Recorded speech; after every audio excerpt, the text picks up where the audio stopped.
In the previous videos in this module, we've learned the basics about how psychologists conduct scientific research.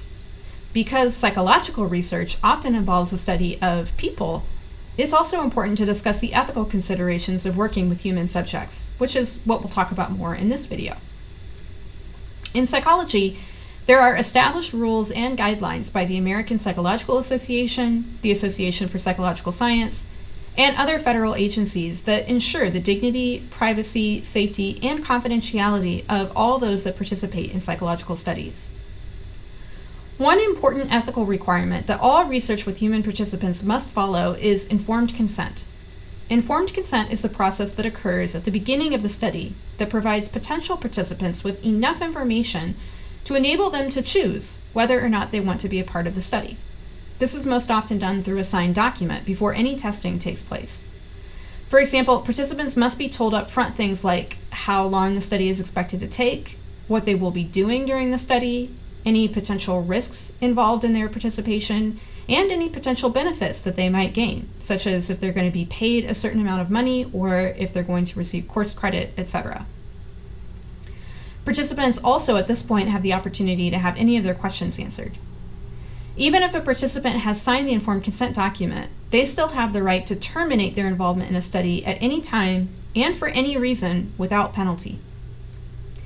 If a participant is under the age of 18, which is the legal adult age in the USA, then they still must agree to participate in the study if they're old enough and capable to speak for themselves. But the informed consent must be signed by their legal guardian.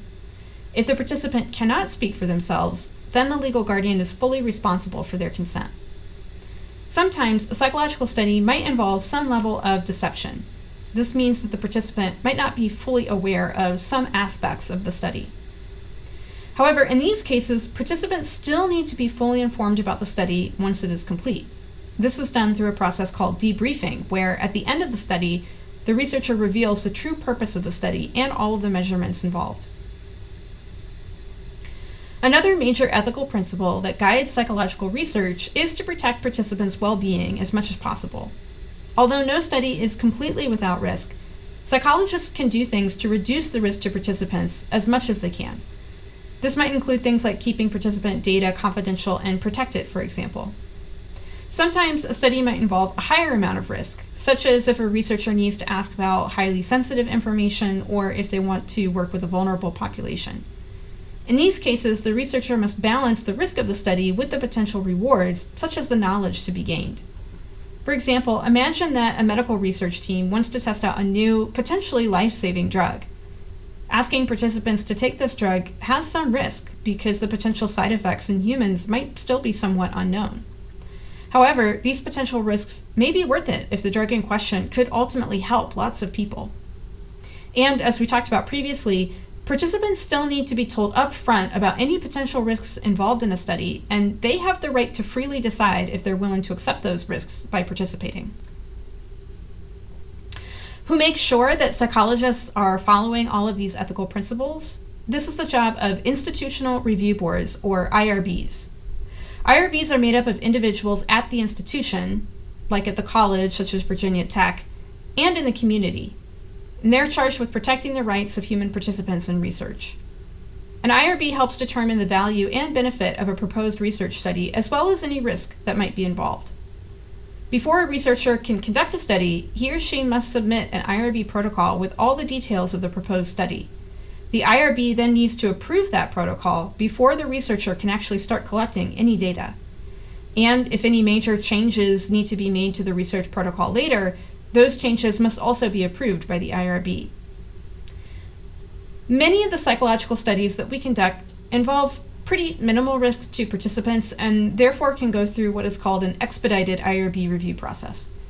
However, studies that involve a greater amount of risk may warrant a full meeting of the IRB board to decide whether or not the study should be approved. In addition to following basic ethical principles when working with human participants during data collection, researchers also need to be ethical when reporting their findings as well. This means that researchers, when they write up a manuscript for publication, they need to report honestly how they collected their data and what they found, even if their findings were not statistically significant. Unfortunately, historically, many academic journals have prioritized publishing statistically significant findings over non-significant ones. This can sometimes incentivize researchers to cherry pick their data, for example, only looking for the significant results. And in the past decade or so, there have even been a few high-profile cases of researchers committing outright academic fraud by making up fake data. Today, increasingly, there is greater awareness of and appreciation for the need for greater transparency in research reporting. Many researchers today advocate for something called open science, that is, making the science open, making materials and data available to other researchers for review. This practice disincentivizes cherry-picking data for only the significant findings, and it also makes it more difficult to get away with outright fraud as well. One organization, the Center for Open Science, provides an easy platform for researchers to do this. And many journals today will also award badges to researchers who decide to follow these principles and make their data, materials, or their analyses available to the broader scientific community.